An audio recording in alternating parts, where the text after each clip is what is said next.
Hello everyone, రండి English నేర్చుకుందాం. Let's learn English.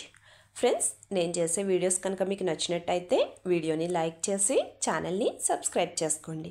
మీరు చేసే ఒక్క లైక్ మరికొంతమంది దగ్గరికి నా వీడియోని రీచ్ అయ్యేటట్టు చేస్తుంది.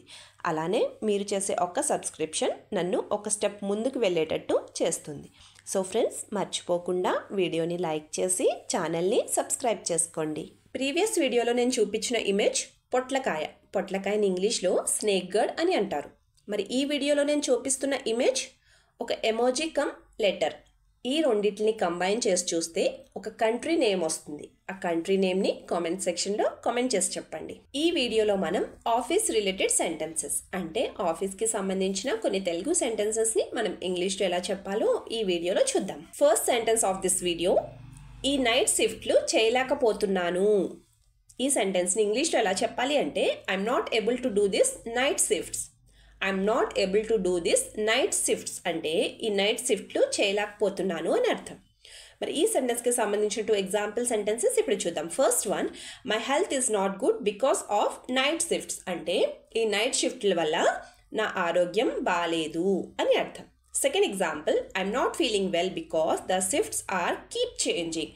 ఈ షిఫ్ట్లు అస్తమాటు మారడం వల్ల నా ఆరోగ్యం బాలేదు లేదా నాకు అస్సలు మంచిగా అనిపించడం లేదు అని అర్థం. నెక్స్ట్ వన్, ఇది ఎలా చేయాలో నాకు చెప్తారా అనడానికి ఇంగ్లీష్లో can you tell me how to do this. Can you tell me how to do this అంటే ఇది ఎలా చేయాలో నాకు చెప్తారా అని అర్థం. మరి ఈ సెంటెన్స్కి సంబంధించిన 2 ఎగ్జాంపుల్ సెంటెన్సెస్ ఇప్పుడు చూద్దాం. First one, can you please tell me one more time how to do this అంటే ఇది ఎలా చేయాలో ప్లీజ్ నాకు ఇంకొకసారి చెప్తారా అని అర్థం.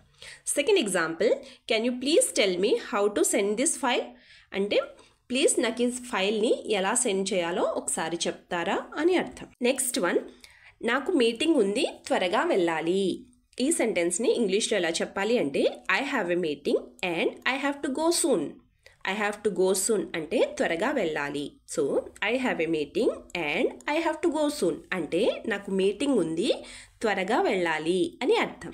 మరి ఈ సెంటెన్స్కి సంబంధించిన 2 ఎగ్జాంపుల్ సెంటెన్సెస్ ఇప్పుడు చూద్దాం. First one, now I have an important meeting so I will talk to you later అంటే నాకు ఇప్పుడు ఇంపార్టెంట్ మీటింగ్ ఉంది, నేను నీతో తర్వాత మాట్లాడతాను అని అర్థం. Second example, I have to go to the meeting immediately అంటే నేను ఒక మీటింగ్కి వెంటనే వెళ్ళాలి. వెంటనే అంటే ఇమీడియట్లీ వెళ్ళాలి అని అర్థం. నెక్స్ట్ వన్, బాగా అలసిపోయాను, నాకు బ్రేక్ కావాలి. ఈ సెంటెన్స్ని ఇంగ్లీష్లో ఎలా చెప్పాలి అంటే I'm so tired I need a break. I'm so tired I need a break అంటే బాగా అలసిపోయాను, నాకు బ్రేక్ కావాలి అని అర్థం. ఈ సెంటెన్స్కి సంబంధించిన 2 ఎగ్జాంపుల్ సెంటెన్సెస్ ఇప్పుడు చూద్దాం. First one, I need a break because I have a headache from work అంటే నాకు ఇప్పుడు కొంచెం బ్రేక్ కావాలి ఎందుకంటే పని వల్ల నాకు తలనొప్పి వస్తుంది అని అర్థం. Second example, I urgently need to take a break అంటే నాకు అర్జెంటుగా బ్రేక్ కావాలి అని అర్థం. నెక్స్ట్ వన్, ఈ మెయిల్ ఇలా ఎందుకు రాసావు. ఈ సెంటెన్స్ని మనం ఇంగ్లీష్లో ఎలా చెప్పాలి అంటే why did you write this mail like this. Why did you write this mail like this అంటే ఈ మెయిల్ ఇలా ఎందుకు రాసావు అని అర్థం. మరి ఈ సెంటెన్స్కి సంబంధించిన 2 ఎగ్జాంపుల్ సెంటెన్సెస్ ఇప్పుడు చూద్దాం. First one, this mail should not be written like this అంటే ఈ మెయిల్ని ఈ విధంగా రాయకూడదు అని అర్థం. Second one, type this mail or letter as I said అంటే ఈ మెయిల్ని లేదా ఈ లెటర్ని నేను చెప్పినట్టు రాయి అని అర్థం. నెక్స్ట్ వన్, ఏం జరిగింది, పని ఎందుకు ఆగింది. ఈ సెంటెన్స్ని ఇంగ్లీష్లో ఎలా చెప్పాలి అంటే what happened why did the work stopped. What happened why did the work stopped అంటే ఏం జరిగింది, పని ఎందుకు ఆగింది అని అర్థం. మరి ఈ సెంటెన్స్కి సంబంధించిన example, first one, what is the cause of work stoppage here అంటే ఇక్కడ పని ఆగిపోవడానికి కారణం ఏంటి అని అర్థం. వీడియో లాస్ట్ వరకు చూస్తున్నారు అంటే నా వీడియో మీకు నచ్చుతుంది, అలాగే నా వీడియో మీకు ఎక్కడో చోట యూజ్ అవుతుంది అనే కదండి. సో ఫ్రెండ్స్, ప్లీజ్ నా వీడియోని లైక్ చేసి ఛానల్ని సబ్స్క్రైబ్ చేసుకుని మీ సపోర్ట్ నాకు తెలియచేయండి. Thank you.